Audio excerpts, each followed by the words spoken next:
जी? वैसे हमें ऐसा लगता है अपने भविष्य की जानकारी नहीं करनी चाहिए। आपका कार्य है इसलिए आप करेंगे, आपके पास लोग आएंगे, लेकिन हमसे प्रश्न किया है तो हम इसलिए कहते हैं कि भविष्य को सुधारने के लिए हम प्रयास आज नाम जप करें, सत्शास्त्रों का स्वाध्याय करें, तीर्थयाटन करें, दान पुण्य करें, दूसरों का उपकार करें, तो हमारा भविष्य अच्छा होगा, अपने आप अच्छा होगा।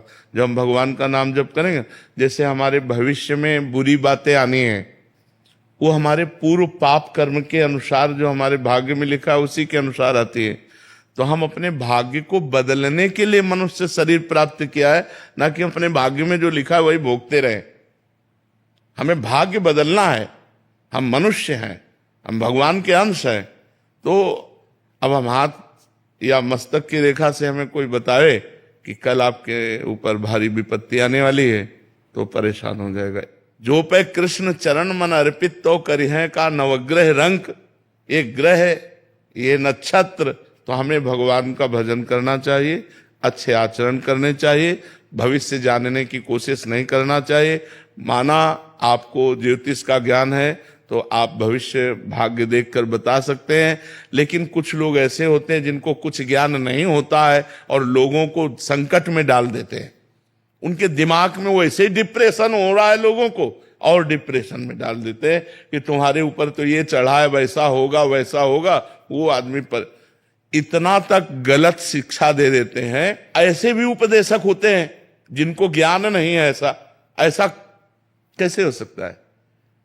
इस तरह के व्यवहार हमें लगता है कि ज्योतिषाचार्य या शास्त्रज्ञ, ज्योतिष शास्त्र है हमारा, लेकिन हम कह रहे हैं हम कल की समस्या को क्यों देखें। आज हम नाम जप करेंगे जिससे सारी समस्याएं खत्म हो जाए। मंगल भवन अमंगल हारी, उमा सहित जय जपत पुरारी। भगवान शंकर जिनका नाम जप करते, उन भगवान श्री हरि का नाम जप करे, उसी से मंगल हो जाएगा।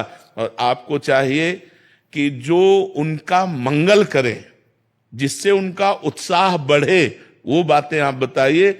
हाँ, ये जरूर बता सकते हैं कि अगर आपको समय मिले तो रुद्राभिषेक करवा लीजिए, समय मिले तो मृत्युंजय जाप करा लीजिए।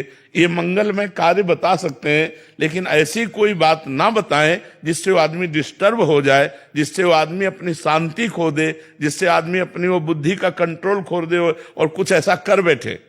तो ऐसे कोई कार्य ना करे जो धर्म विरुद्ध हो, जो शास्त्र सम्यक हो, वो ऐसे कार्य बताए। किसी का भाग्य जैसे आपको दिखाई दे रहा है कि 10-15 दिन में कोई दुर्घटना घटेगी, तो उससे बता दे कि 10-15 दिन में कुछ संकट आने की बात है, तो भगवान संकट मोचन का आप पाठ कीजिए, आप मृत्युंजय का जप कीजिए, आप नाम जप कीजिए, बहुत उसे सहज में कह करके। जैसे हम डॉक्टर को शिक्षा देते हैं कि पहली डॉक्टरी आपकी मृदु भाषा है। अरे कुछ नहीं, आप जैसे हजारों रोगी ठीक हो गए भाई, तुम निश्चिंत रहो। वो एक आदमी रिलैक्स हुआ, क्योंकि दवा तो बाद में काम करेगी, आप पर विश्वास पहले होना चाहिए।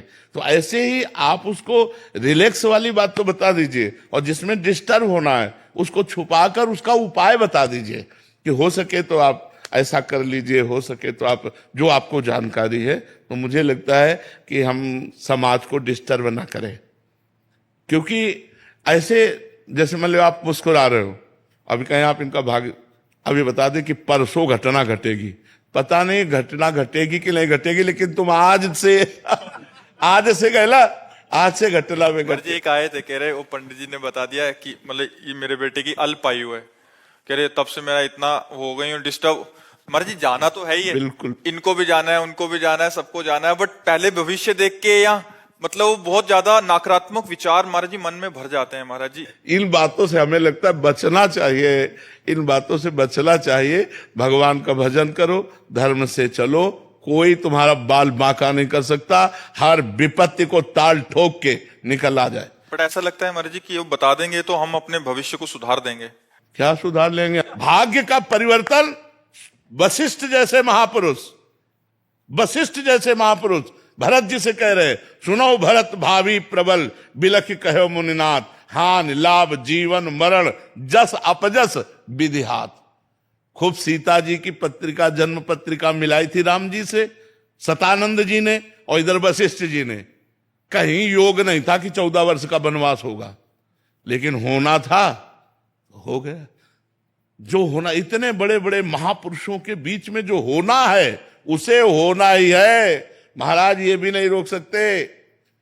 जन्म जन्म से हम भटकते आ रहे हैं, मनुष्य देह पाया है, अब की बार हमें ब्रह्म प्राप्ति होनी चाहिए, भगवत प्राप्ति होनी चाहिए। हमारी बात को समझो, हम मतलब उपहास नहीं कर रहे, हमारी बात को समझो। और हम किसी भी आदमी को डिस्टर्ब करने का कार्य ना करें, हम किसी आदमी को सुखी करने का कार्य करें। जैसे हमारे पास कोई आया है, भाई हमारे भाग्य के, तो हम उसके भाग्य में अगर देख पा रहे हैं कि संकट है तो हम उसको उपाय बताते हैं, लेकिन संकट नहीं बताते। यार ऐसा कुछ लगता है कि अगर आप मृत्युंजय जाप करा लो तो और अच्छा रहेगा, ये नहीं बता रहे कि 15 दिन में ऐसे से ऐसा हो जाएगा, नहीं, ऐसे ऐसे नहीं। ऐसा अगर होता तो बड़े बड़े ब्रह्म ऋषि हुए जो सब कुछ जानते हैं, सब कुछ जानते हैं। आप ऐसा ना समझो हम बचपन से बाबा जी हैं, केवल मंत्रों में ही खेला है। जैसे लोग गुल्ली डंडा और क्रिकेट खेलते ना, हम मंत्रों में ही खेला है, शास्त्र का मनोरंजन किया है और जीवन भर जितेंद्रिय और ब्रह्मचर्य का पालन करके भगवान के मार्ग में चले हैं। तो किडनी फेल है और डायलिसिस हो रहा है और जीना मुश्किल है। कर्म का ये फल होता है। अब ये आज के कर्म का फल नहीं, ये पूर्व के कर्म का फल है। ऐसे हम मिटा सकते हैं? आप विचार करो, इतना भजन कर तो मिटा सकते हैं, तो ये किसी के भाग्य को मिटा सकते हैं क्या? भाग्य को मिटाने की ताकत किसी को नहीं है। जो कुछ लिखा है वो होके रहेगा। होई सोई जो राम रचि राखा, को करी तर्क बढ़ा। तो अस कई जपन लगे हरिनामा, भगवान का नाम जप करो, इसी में मस्ती है।